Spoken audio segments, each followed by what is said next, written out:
Hello दोस्तों, नमस्कार। तो भैया हरे एक हम गीत डाले रहे शॉर्ट वीडियो में। आप सब पे प्यार आशीर्वाद बहुत ज़्यादा देन है।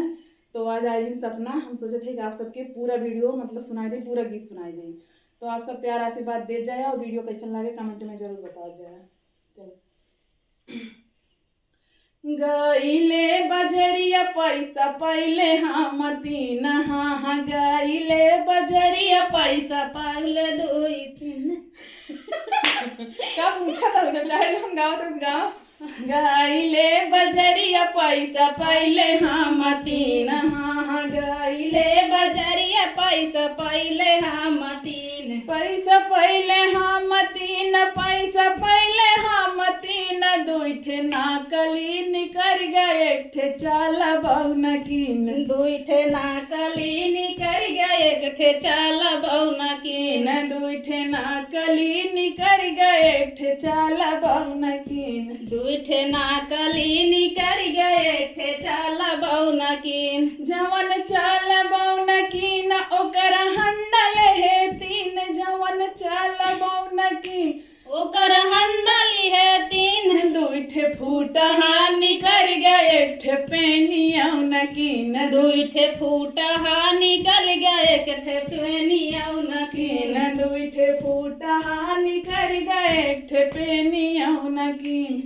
दुइठे फूटहा निकल गए, एक ठे पेनियौन कीन। जवन पेनियौन कीन ओमे चावल डाल तीन, जवन पेनियौन कीन में चावल डाले तीन। दुइठे अगल बगल होई गए, खेचूर बहुन कीन। दुइठे अगल बगल होई गए, एक ठे चूरा बहुन कीन। दुइठे अगल बगल होई गए, खेचूर बहुन कीन। दुइठे अगल बगल होई गए, एक ठे चूरा बहुन कीन। जवन चूर बहुन कीन ओका बाभन होते तीन, जवन चूर बहुन कीन ओका बाभन नहोते तीन। जवन चूर बहुन कीन ओका बाभन होते तीन। दुइठे काना निकर गए, एक ठे सोन बहुन कीन। दुइठे काना निकर गए, एक ठे सोना बहुन कीन।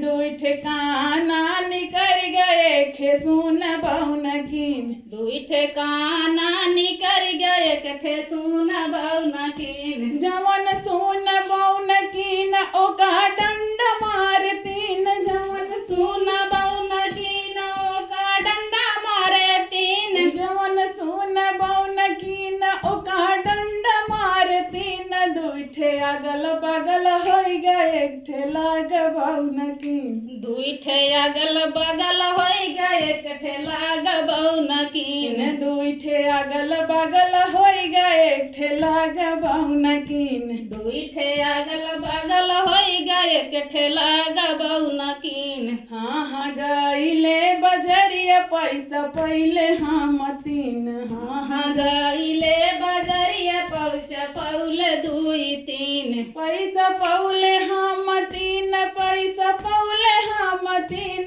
दुइठे नाकली निकर गए, एक ठे चाल बहुन कीन। दुइठे नाकली निकर गए, एक ठे चाल बहुन कीन। दुइठे नाकली निकर गए, एक ठे चाल बहुन कीन। दुइठे नाकली निकर गए, एक ठे चाल बहुन कीन। दोस्तों गीत कैसा लगा आप लोग कमेंट में जरूर बताइएगा।